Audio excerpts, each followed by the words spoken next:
think we're good. We're gonna get started. Hello, everybody. Chad's behind the computer again for me, and Michael's helping on the side, so I appreciate their help very much. So kudos, Chad and Michael. Thank you for your help. So let's get started. I just want to talk a little bit about my 5-in-1s.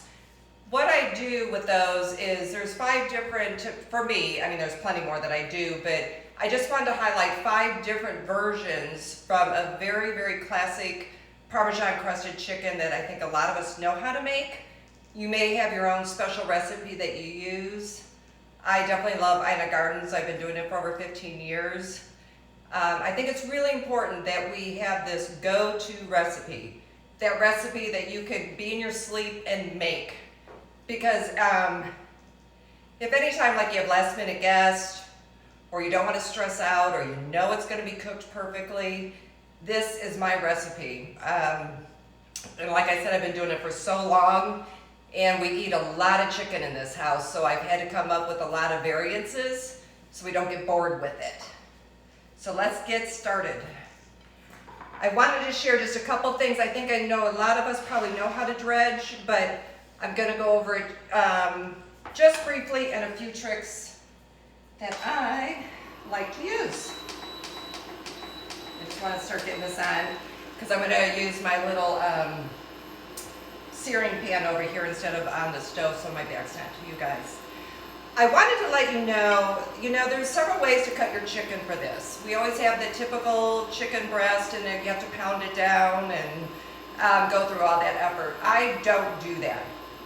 I think back in the day when I was trying to make my meals very quickly for the kids, I always took my chicken breast and I take one breast and I cut it into thirds. Through the years, I still do it for a couple reasons. I think they're nice sized bites when people take them, and you get the crust on each piece of that. So if your chicken's too thick, I just found like the center pieces just aren't as coated, which makes it really moist. So I do cut mine in thirds. Depending on what recipe, which I'll be showing you later, I will change up the way I cut my chicken. But on a whole, I always take one breast, slice it into thirds, and I go from there. The other thing I just want to talk a little bit about with dredging before we actually go through and do one. I know people have a lot of issues with salt, but part of cooking, or my biggest thing with this, is that too loud? I hope not.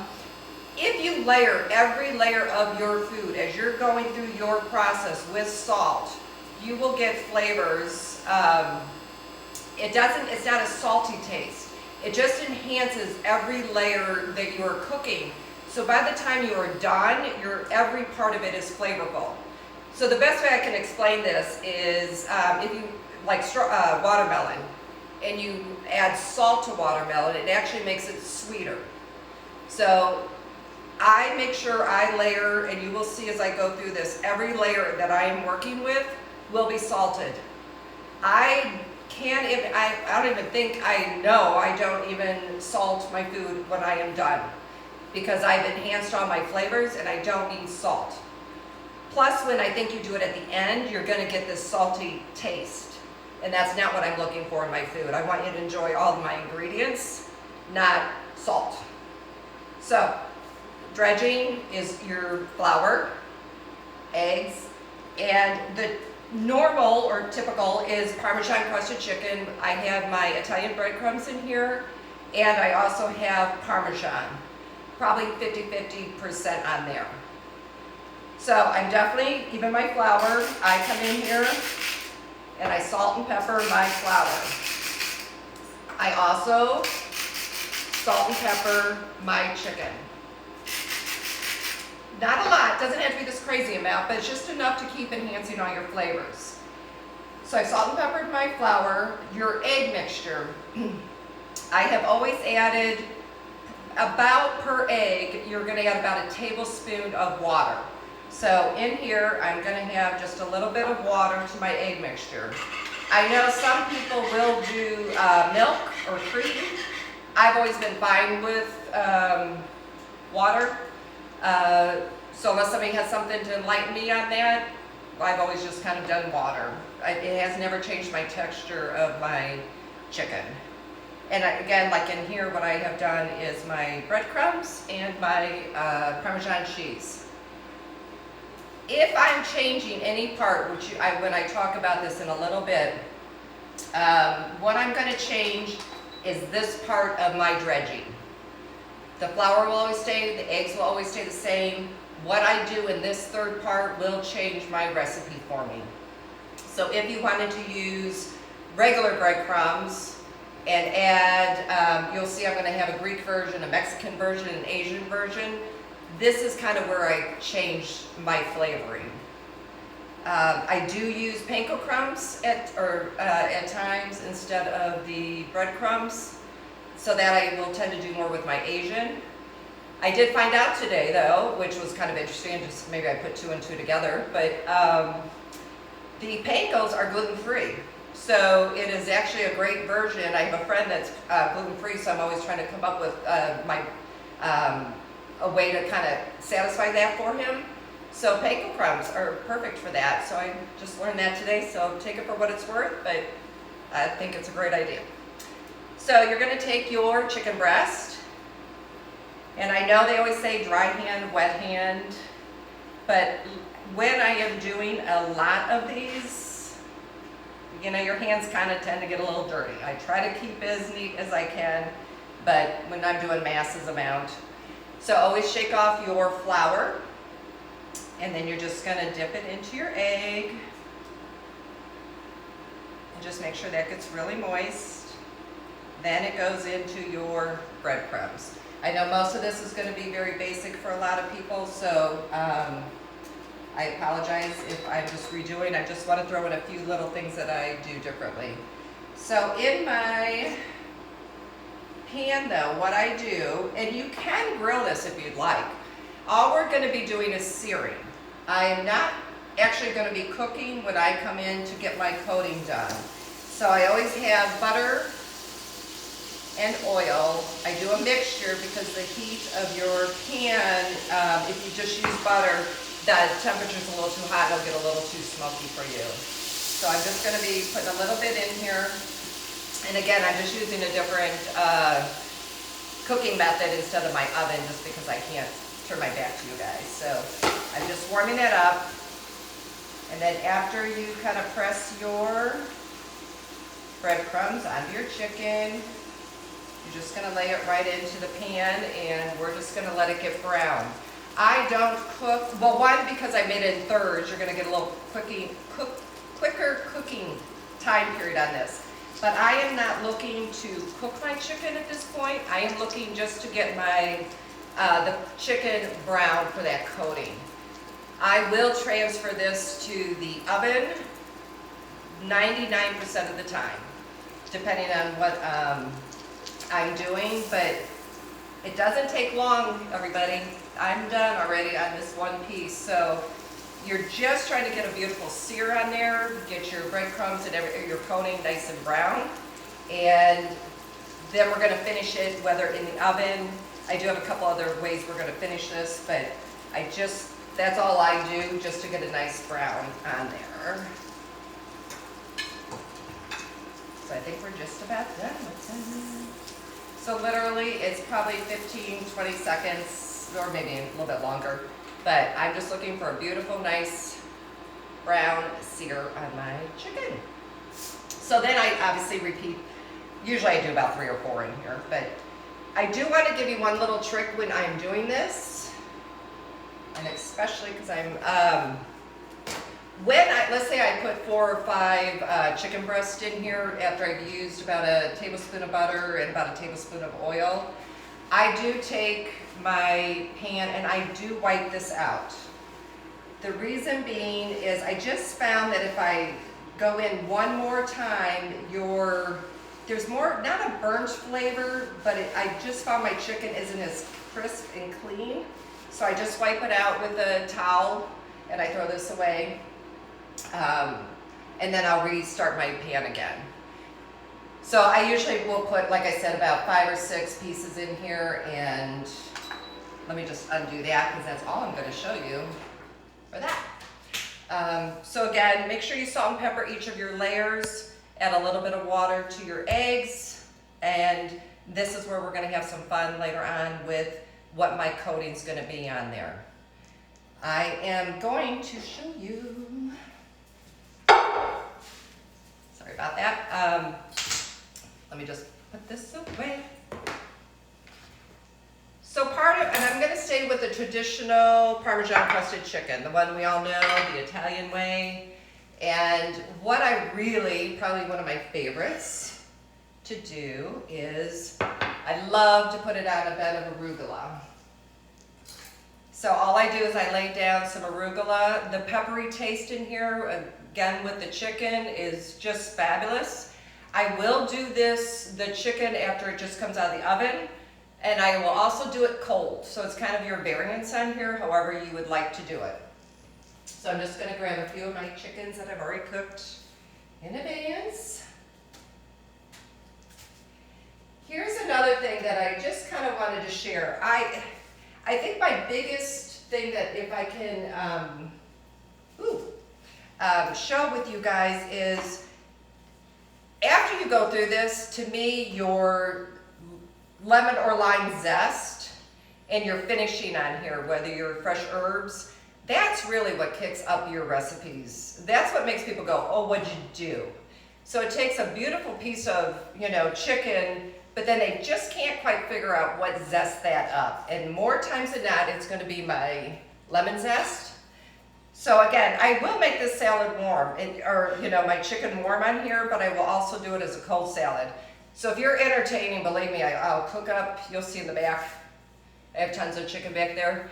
I'll cook in advance, and I just know I'm probably good, if I'm doing a big crowd or a huge party, I will let this be cold, and it's absolutely fabulous. So the biggest, again, is I always, lemon and limes, depending on what my recipe is gonna be, but just take a little bit of lemon zest, and it, again, will change your recipes. It just perks it up. It's just fabulous. So I just zest a little bit of lemon, plus you got this beautiful pepper on your arugula. It's amazing. So then what I do is I actually will dress this. So I take a little bit of my olive oil on top.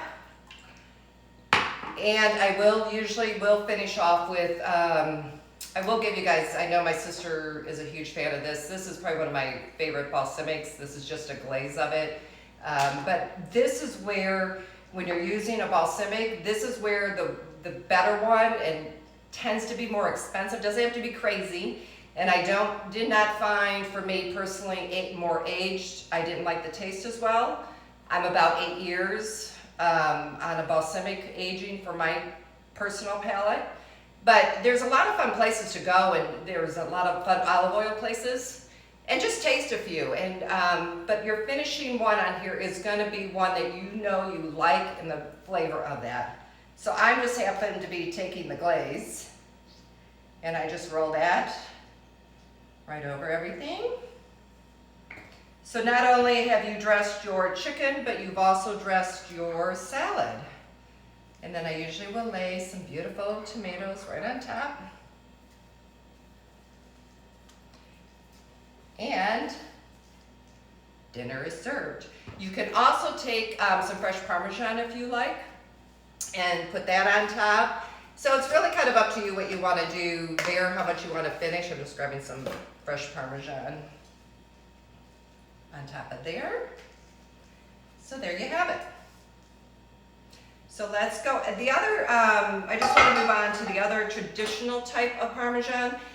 Putting that on pasta is absolutely terrific, and I would warm that up. What I would do is I will have my skillet that I'm going to prepare this in, and I'll show you in just a second. I totally went out of the box today, but I will usually make my pasta, I'll still sear my chicken. I'll lay the pasta in my finishing pan that I know can go into the oven. And I will lay the chicken on top, and then throw on top some red sauce, if you have some red sauce, if you want to do that. We tend to just like a lot of tomatoes and basil and all that great stuff. So you can just lay some beautiful tomatoes if they're in season, and it just makes it really pretty. But people do like pasta. I tend to like, especially with the Parmesan crusted chicken for some reason, I love buttered noodle pasta with it. So I will butter up my noodles and salt, and then lay my chicken on top of that. So I don't get too heavy in my dressings, but I just don't like really heavy meals either. So the Parmesan crusted chicken is just enough for me. So what I did, completely out of the box this time. Oh, I forgot a mint. So when I was talking about the different skillets that you can use, this happens to be a searing pan. This is Le Crusted, but does not have to be. I think anything that you know you can sear, you just want to make sure it can go into the oven. Usually the highest temperature I go in my oven for any of these things that I'm doing is 350. So just make sure that you can go to 350 degree with your pan. Usually your lid can't go in there, so that's not normally in the oven. So what I did with this guy is, and just for this was actually kind of one skillet. I ended up searing, instead of on the other pan, I did sear my chicken right into this pan before I added all my other things. So I seared it in here and took the chicken out. Then what I did, special for this one though, that I did differently, I'm jumping ahead of myself, I apologize. You can just do the way I do it with the thirds, and this is where I would add my pasta, come back with my chicken, lay some mozzarella on there, and then finish cooking back in the oven. 350, you are probably, by the time you sear your chicken, and if you do it in thirds, or if you even pound it out thinner, it'll be quicker, but you're only about 15 minutes in that oven to finish your chicken. It's not a long time. So you're just trying to finish the chicken being cooked, and then I like, because we love tomatoes around here, I always love to throw fresh tomatoes in there, and they just get real soft and wonderfully tasted. Make sure you salt your tomatoes for sure before you finish it in the oven on top of that. So this guy though, I butterflied my chicken breast. And what I did, can you hand me a fork, do you mind? So part of my prep is when I started with my chicken, instead of doing in thirds, I took my chicken breast, I butterflied it and opened it up. I then dipped it in the flour, just the one side, and the back side of the chicken. I did do my egg dredge with it, and then I did do my Parmesan crusted, the breadcrumbs with it. I put it in this pan and I just seared it, just to get it to that brown, but I did not worry about searing both sides of my chicken for this.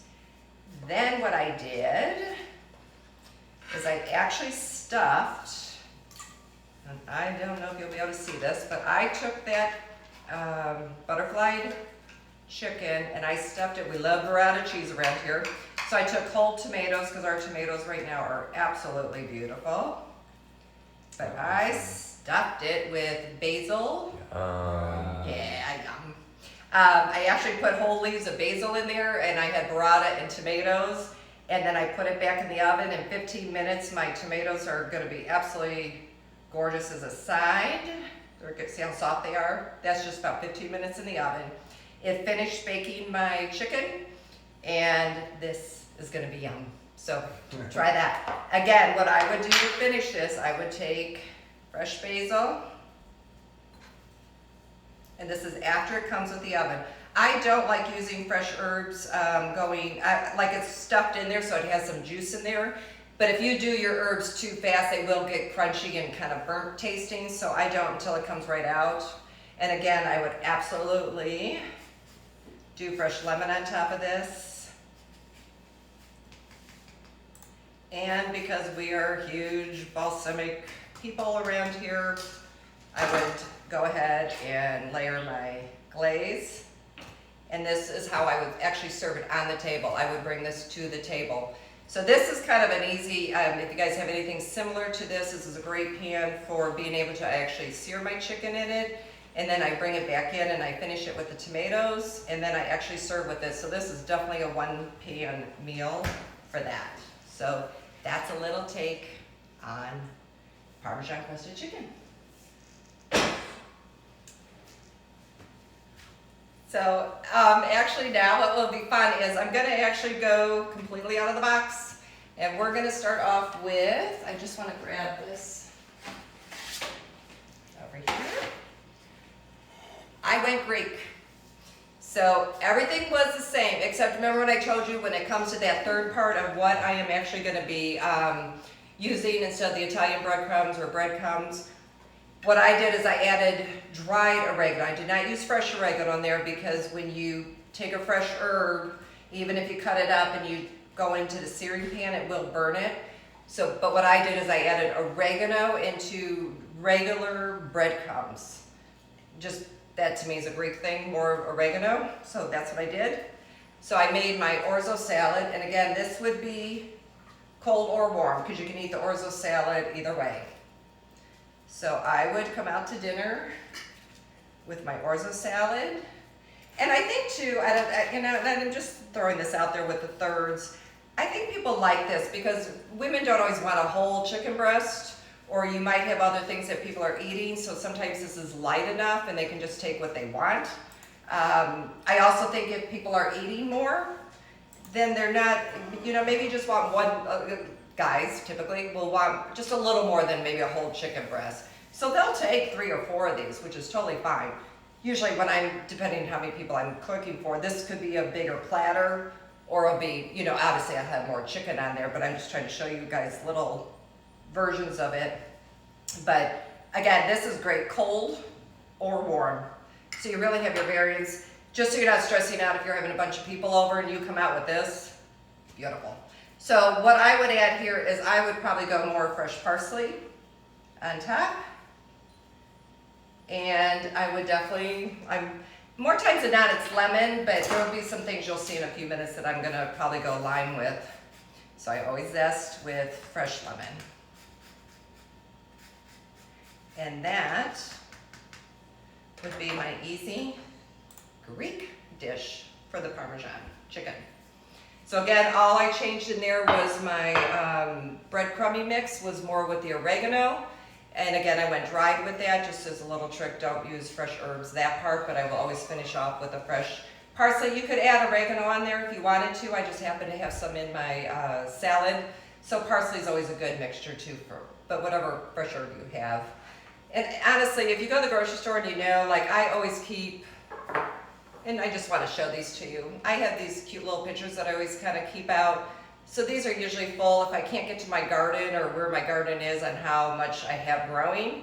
But for $1, I use this almost the whole week, and I always have fresh parsley or cilantro or basil. Right now, basil's having a really hard time in California, so I couldn't fill this as I normally can, and my garden's having a really hard time with basil. But it's a nice little trick. You guys can always have fresh herbs for finishing. So now I'm gonna go Mexican. So I took the exact same thing, and again, I went more regular breadcrumbs for that. And what I did here, well, you can see I already melted the Mexican cheese on top. But when I was in my skillet, the one that I had before, I actually took fresh peppers, cut up peppers, and onions, and I had that next to, like how I had the tomatoes for the other one. I actually just threw a bunch of peppers inside there and onions and cooked it. And what I did, put this on top of rice. And these, so all your, about again 15 minutes, all your peppers and everything will be a nice, great consistency. Now here, this is where I'm going cilantro. So I would definitely add a lot of cilantro on here. And again, I just switched up my cheese to a Mexican cheese mixture that was at the grocery store. I know I like Oaxaca cheese a lot. So Oaxaca cheese melted on here would be fabulous, but there's your Mexican version of Parmesan crusted chicken. And, Michael, can I grab? So now we're gonna go Asian. So what I did here is I made a beautiful salad. I took, which actually was the first time I used it, Napa cabbage. It was just in my regular grocery store. It wasn't anything real special, but I never really, sorry, excuse me. I never really used it before, but definitely give it a try. It's called Napa cabbage, and it's kind of in between a lettuce and a cabbage, honestly, but it is absolutely beautiful. It has got some beautiful crunch to it, and the flavor will be absolutely fantastic. I really liked it a lot, so I'm gonna start cooking a lot more with the Napa cabbage, so look for that. It will tend to be more, it's not your cabbage like you typically think of like that you're making coleslaw with. This is a very soft, it almost looks like a romaine setting on there. And on this one I happen to put cucumbers and carrots and edamame and some fresh chives and carrots. So I put this is cold Parmesan crusted chicken Parmesan crusted chicken. What my switch on this was though, instead of using breadcrumbs, I used panko. So I just used panko crumbs. Did not add any other seasonings to it because I knew my salad was gonna be kind of more the highlight of it. So again, I used no breadcrumbs on this, I just used my panko crumbs. And I did, but this one I'm actually gonna put lime on. Because I don't know, you could use lemon or lime, but I just thought lemon would be a nice little zest in here. So, or you can mix both. Sometimes just adding that little bit of freshness on top.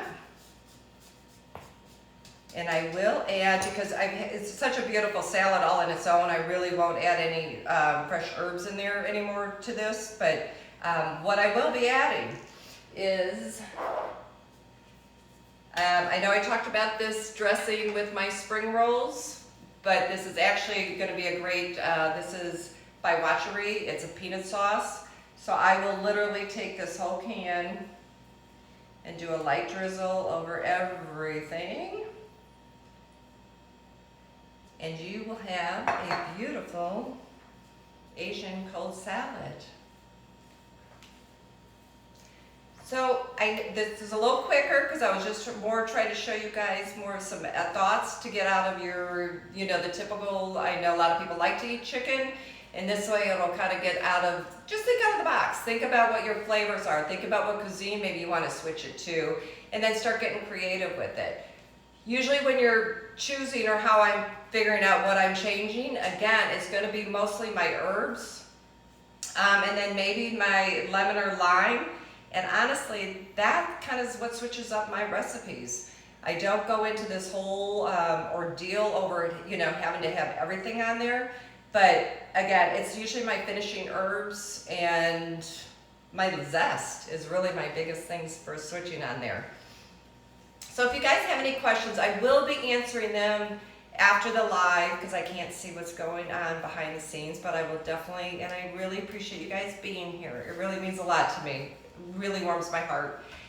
I do want to say though that I am going to be picking the winners today because my feed that I was doing the contest with didn't get explained obviously well enough. So I'm gonna thank you guys for being here and I'm gonna give you guys a gift. So what I was doing was a giveaway of Ina's book to 2 people. So I have her newest cookbook. I'm going to pick one from Instagram, and I'm going to pick one from Facebook to give, and because I appreciate you guys really being here and hanging in there with me. So, Chad, I'm going to just throw out a number, and we'll see, and Leanne, I'm telling you, if you win, girl. So, Instagram, where should I go? How many have I got on? I lost who she was. Here. Facebook first. I'll go Facebook. Yeah. I'm going to go number 7 on Facebook. So whoever the 7th person is that logged in, we will, you get to do the cookbook. And then on Instagram, Cheers. I'm going to pick, because I know Instagram's not as big as Facebook, I'm picking my first person that logged in on Instagram because I really appreciate it. So that is, oh yay, Josepha. I'm gonna get you cooking yet, girl. So Josepha, thank you for supporting me. She has been a wonderful help to me. I just adore her. I actually met her through Instagram. So if you guys want Styled by Josepha, she's just fabulous if you want to meet her. So thank you, Josepha, for hanging in. And who was number 7 on my Facebook? Angela Hull. Well, What? hey, Angela, she's a new friend of mine that's getting into cooking, so she'll get Ina's cookbook.